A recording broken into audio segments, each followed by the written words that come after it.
My name is Joe McNally. I'm the acting United States Attorney for the Central District of California.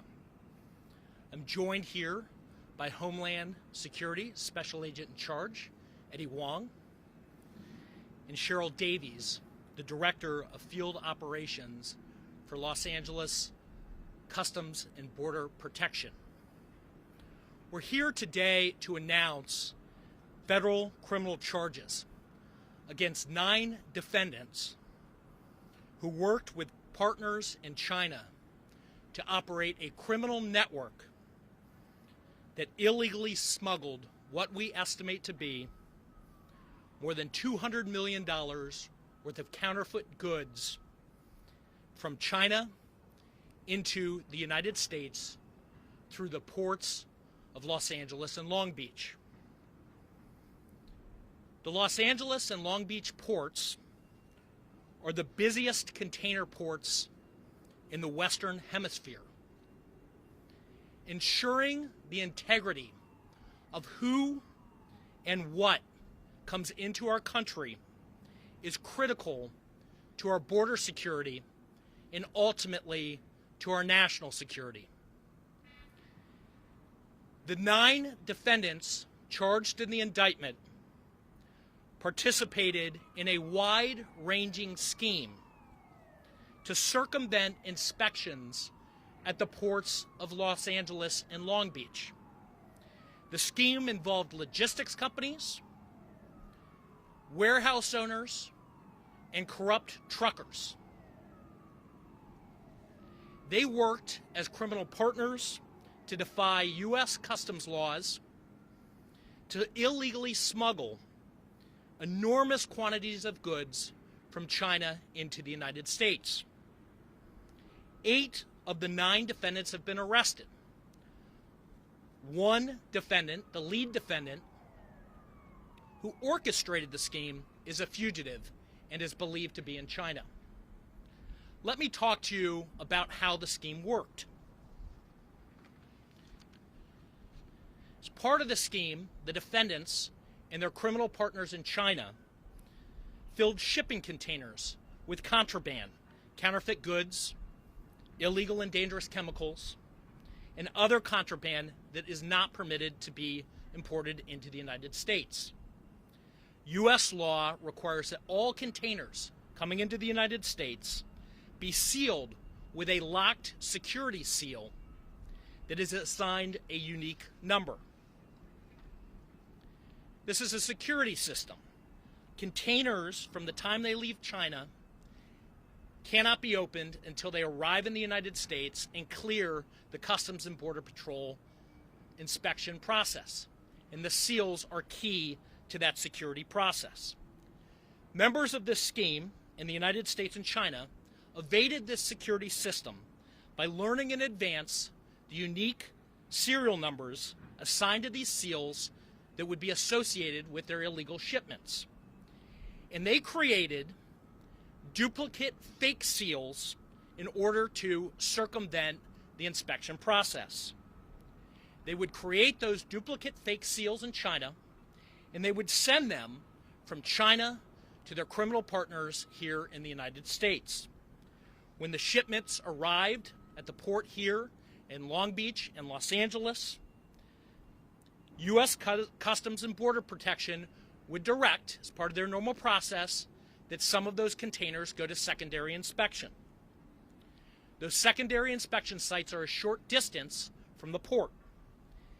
Instead of taking the containers from the port to those secondary inspection sites, members of the scheme, including the corrupt truck drivers, would instead take the contraband shipments to off-site warehouses.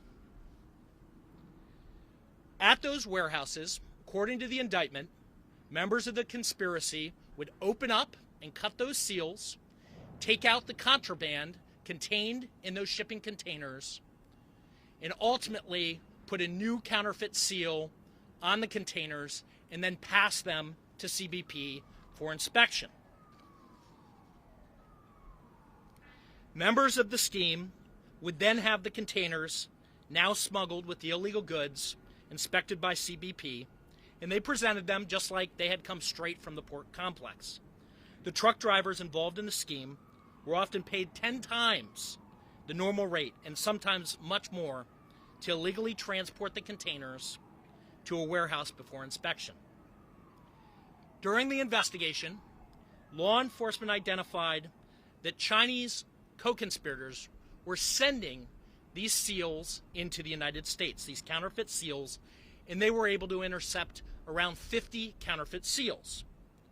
Law enforcement then linked those counterfeit seals to inbound shipments, intercepted those shipments, and removed the contraband inside. Items of contraband include chemicals such as R22, tens of millions of dollars in counterfeit merchandise, unapproved food and other types of drugs that pose consumer risk. During this investigation into this smuggling, federal authorities seized roughly $130 million worth of contraband. And we conservatively estimate that the defendants who are charged here and their criminal partners in China smuggled more than $200 million worth of goods into the United States. We have charged the defendants here with serious federal crimes. That includes smuggling, taking off using counterfeit seals, and conspiracy. If convicted, they face substantial federal prison sentences. The 7 smuggling charges contain a penalty of up to 20 years in federal prison. Smugglers harm our economy by introducing counterfeit items into our markets and robbing U.S. taxpayers of millions of dollars in revenue.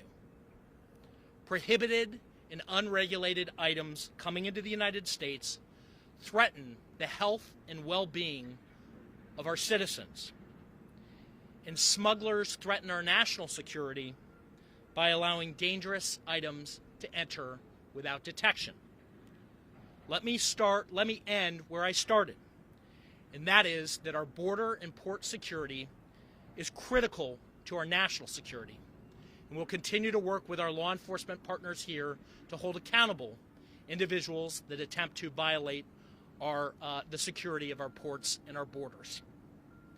I want to thank our law enforcement partners, the special agents with the Homeland Security investigations who helped bring this case and bring it quickly, our partners at the U.S. Customs and Border Protection who identified and alerted our partners to the criminal activity here, Coast Guard Investigative Service for their support of the investigation, and the individuals that worked on this case. That includes AUSA's Colin Scott and Amanda Elbegin from my National Security Division, as well as special agents from Homeland Security, Martina Diono and Han Yit.